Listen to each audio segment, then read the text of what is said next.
अक्षत के आते ही सब पीछे हो गए। डॉक्टर ने अक्षत को देखा।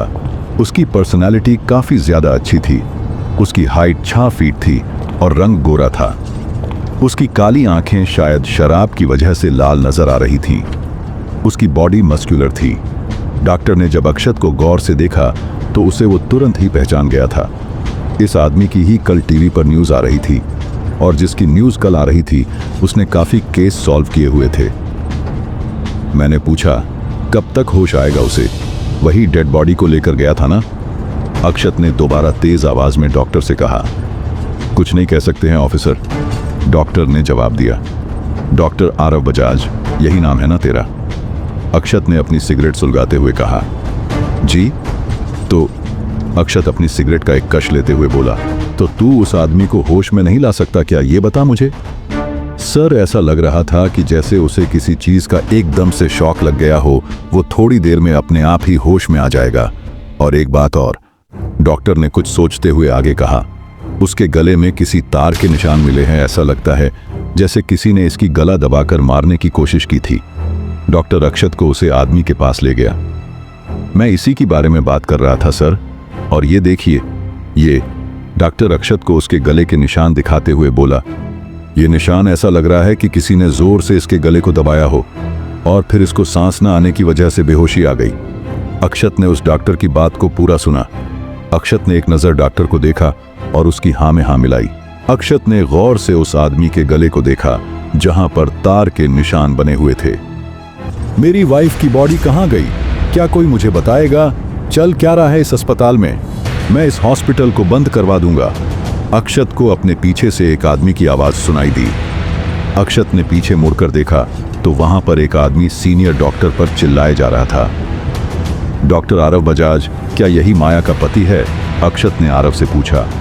हाँ सर, यही है मिस्टर कंचन राव, आरव ने गंभीरता से जवाब दिया। जैसे ही अक्षत अपना एक कदम कंचन की तरफ बढ़ाने को हुआ कि तभी बेड से उसी आदमी के करहाने की आवाज आई।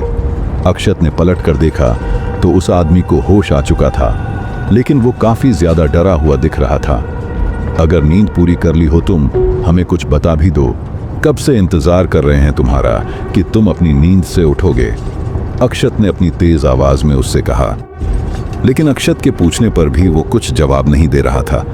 उसकी पूरी बॉडी पर पसीना था। उसको देखकर ऐसा लग रहा था जैसे वह अभी भी काफी ज्यादा डरा हुआ हो। भूत, भूत, मैंने भूत को देखा। उसी भूत ने मुझे मारने की कोशिश की थी, वो आदमी चिल्लाया। क्या बकवास है, तुमने भूत देखा?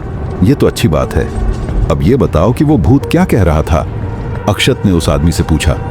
वो आदमी जैसे ही कुछ कहने वाला हुआ कि डॉक्टर आरव बोले, अरे मनोहर जी, भूत नहीं होते हैं। आज के जमाने में भी आप भूतों पर विश्वास कर रहे हैं? ओह अच्छा, तो इन महाशय का नाम मनोहर है जिन्होंने भूत के दर्शन कर लिए हैं, अक्षत हंसते हुए बोला। अक्षत के इतना कहते ही उसके जूनियर्स भी हंसने लगे। वो माया का भूत था और वो भूत हम सबको मार देगा, किसी को नहीं छोड़ेगा, मनोहर ने घबराते हुए कहा। तुम मुझे ये बताओ कि अक्षत जैसे ही कुछ कहने को हुआ कि वो आदमी एकदम से अपने बेड से उतरते हुए बोला, वो किसी को नहीं छोड़ेगी, हर कोई मारा जाएगा, कोई नहीं बचेगा, जितने भी सब लोग हैं सब लोग मारे जाएंगे। ये कहते हुए उसने अक्षत को धक्का दिया और खुद वहां से भाग गया। वो बस भागते हुए यही चिल्लाए जा रहा था कि कोई नहीं बचेगा। सर, आपने उसे रोका क्यों नहीं, जाने क्यों दिया? अक्षत के एक जूनियर ने उससे पूछा। नहीं साहिल, वो किसी काम का नहीं है, शायद उसे काफी शौक लगा है, अक्षत ने अपने जूनियर को देखते हुए कहा। साहिल, तुमने इनके फॉरेंसिक डिपार्टमेंट से पता किया? उन्होंने कुछ कहा तुमसे? अक्षत ने साहिल से पूछा। हाँ सर, वे लोग तो हार्ट अटैक ही बता रहे हैं कि माया को हार्ट अटैक ही आया था। अक्षत जैसे ही फॉरेंसिक लैब में आया तो वहां पहले से ही कंचन राव वहां की डॉक्टर से बात कर रहे थे। बैठिए कंचन जी, आपसे बात करनी है, अक्षत ने अपनी नॉर्मल टोन में कंचन से कहा। पहले मेरी बीवी की बॉडी को सर्च करिए इंस्पेक्टर, आप लोगों से वो तो सर्च हुई नहीं, कंचन राव ने गुस्से में अक्षत से कहा। पता है आप लोगों की प्रॉब्लम क्या है? आप लोग सिर्फ सरकार का पैसा बर्बाद कर रहे हैं, आप लोगों को कोई फर्क नहीं पड़ता जनता से। जनता मर रही है या जी रही है। अक्षत जी, कंचन ने अक्षत का नाम उसकी ड्रेस पर पढ़ लिया था। अक्षत साफ देख सकता था कि कंचन की सांस गुस्से की वजह से तेज हो रही है और उसकी बॉडी पूरी पसीने से लथपथ है।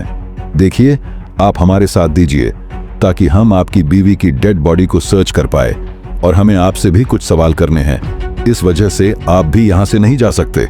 इतना कहकर अक्षत ने कंचन को चेयर की तरफ धकेल दिया, लेकिन अक्षत को बिल्कुल भी अंदाजा नहीं था कि अगले ही पल ऐसा राज सामने आने वाला है जिससे पूरा केस ही उलट जाएगा। क्या माया की डेड बॉडी मिल पाएगी? आगे क्या होने वाला है? कमेंट करके जरूर बताइए। जानने के लिए जरूर देखिए अगले भाग में। प्यारे दोस्तों, आपको ये कहानी पसंद आई हो तो मेरे चैनल को सब्सक्राइब करना, वीडियो को लाइक और शेयर करना बिल्कुल मत भूलिए। मिलते हैं अगले भाग में। तब तक के लिए धन्यवाद और अपना ख्याल रखिए।